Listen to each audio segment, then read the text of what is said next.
بسم الله الرحمن الرحيم، والصلاة والسلام على أشرف المرسلين سيدنا محمد صلى الله عليه وسلم النبي الأمي. أما بعد، معكم من قناة الخير أبو عبد الهادي إن شاء الله، وهشرح لكم حاجة بسيطة جميلة فهتسهل على الأحباب اللي بيغيروا فرشة التحضير من الفرشة المستدامة.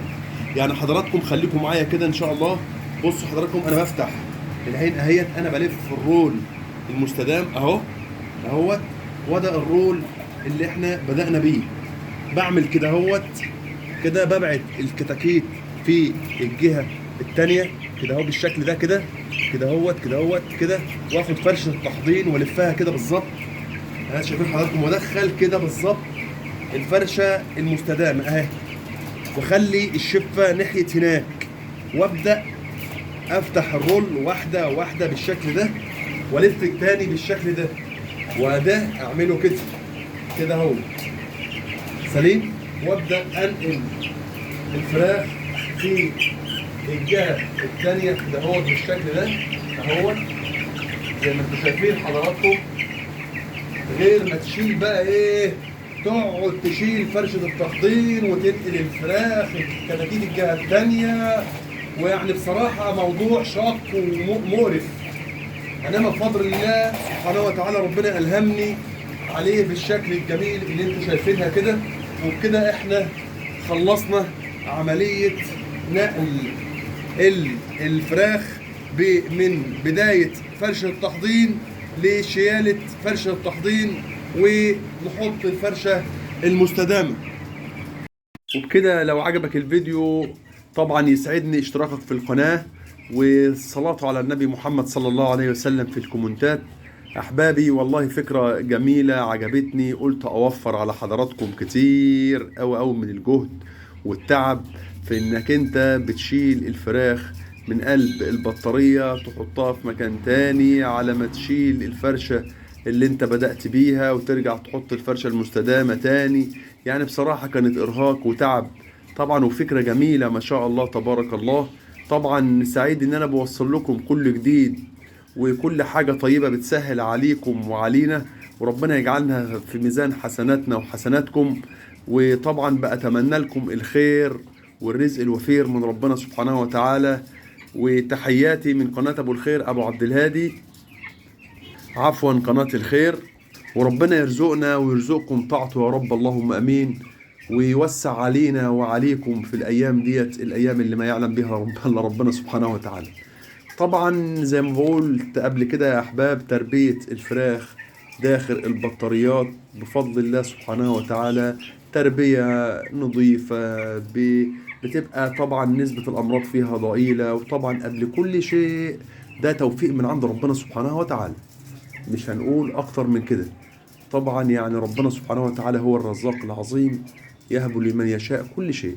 فربنا يا رب يجعلنا من الذين رضي الله عنهم يا رب، اللهم امين.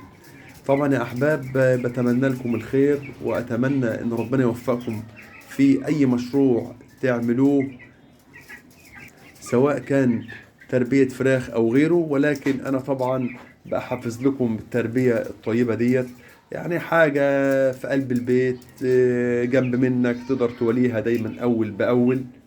وعاوزة شوية اهتمام بسيط أو من حضراتكم، إنك أنت تهتم بس بنظافتهم وبالعلب بتاعهم، وتبقى أنت عارف الأوقات اللي المفروض تقدم لهم فيها من الأكل والأوقات اللي أنت بتمنع عنهم الأكل. طبعا أنت بتجوع في فترة معينة، من بعد سن 10 أيام بتبدأ تجوع الفراخ، وتعودهم على التجويع في أول يوم نص ساعة وبعدين ساعة، لغاية ما توصل لسن 20 يوم بتبقى وصلت لغاية حوالي 5 ساعات. والتجويع مهم جدا، لأن التجويع بيخلي الطائر يخش على الأكل بنهم، وتبقى صحته كويسة. إنما طول ما أنت سايب الأكل قدام الطائر، على طول الطائر نفسه مسدودة، قرفان، ما بياكلش كويس، مش مرتاح. انما لما تبعد عنه الاكل بتلاقيه بيخش على الاكل بشراهه، وياكل كويس ويديك تحويل كويس. انت واخد بال حضرتك في موضوع التجويع؟ زائد يا حبيبي انك تاخد بالك من درجات الحراره، ودايما انت على طول تجعلها شبه ثابته في قلب المكان، في الصيف او في الشتاء. طبعا يا احباب انا دايما على طول مشغل في المكان الايام ديت الجو حر، فمشغل الشفاط ده اهوت. حتى كمان انا ممكن اشغله لحضراتكم وعامله بتايمر، بس انا فاصل الشفاط على اساس اعرف اصور الفيديو واحاول ان انا اشغله مع حضراتكم اهوت. اهو بدأ يشتغل اهوت في قلب المكان ان هو يسحب الهواء السخن من قلب المكان. طبعا وانا عامله بتايمر هنا اهوت. التايمر ده عامله ان هو يشتغل ربع ساعة ويفصل ربع ساعة في الجو الحر اللي احنا فيه دوت. وبكده انت بتطلع ريحة الامونيا وبتخلي الجو كويس في قلب المكان. وطبعا بكده يعني فيديو بسيط يعني مش كتير، ولكن طبعا ببقى سعيد لما بصور معاكم، وسعيد بالمعلومة الجميلة اللي انا قلتها لكم ازاي بتغير فرشة التحضين لفرشة المستدامة في اقل من دقايق يعني. فنعمة. اذا عجبك الفيديو ان شاء الله رب العالمين اشترك في القناة واللايك الجميل بتاعك، واهم حاجة تصلي على النبي محمد صلى الله عليه وسلم في الكومنتات. كنت سعيد معاكم بالوقت اللي بقضيه معاكم. تحياتي كان معاكم من قناة الخير ابو عبد الهادي، والسلام عليكم ورحمة الله وبركاته.